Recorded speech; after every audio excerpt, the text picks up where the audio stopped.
আমার উপরে জাকাত ওয়াজিব হয়েছে কিনা, কিভাবে নিশ্চিত হবো জাকাত হিসাব করার পদ্ধতি জানতে চাই। আসুন্নাহ ফাউন্ডেশন ওয়েবসাইটে জাকাত ক্যালকুলেটর আছে। আপনি www.asunnahfoundation.org সেখানে গেলে জাকাত ক্যালকুলেটর পাবেন। আপনি সেই ক্যালকুলেটরে ক্লিক করে আপনার সহায় সম্পত্তির বিবরণ দিয়ে আপনি নিজেই আপনার জাকাতের হিসাব বের করতে পারবেন।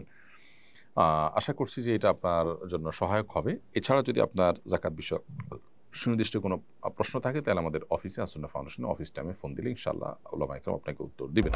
শাহিনা রিমি লিখেছেন, যদি কারো স্বর্ণ 10 ভরি হয়ে থাকে তাহলে কি পুরো 10 ভরি জাকাত দিতে হবে নাকি 7 ভরির বাড়তি অংশে জাকাত দিলেই হবে? বোন শাহিনা 10 ভরির হলে তাকে 10 ভরির পুরাটুকুরি জাকাত দিতে হবে।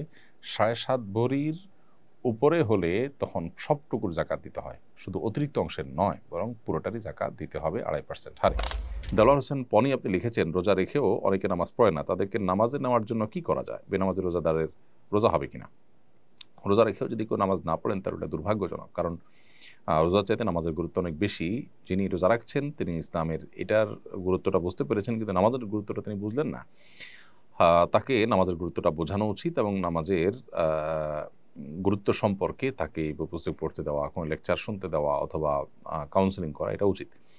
সেই সাথে এটাও সঠিক যে নামাজ না পড়েও তিনি যে রোজা রাখছেন তার রোজাটা হয়ে যাবে, কিন্তু নামাজ না পড়ার কারণে গুনাহ হবে অনেক বেশি।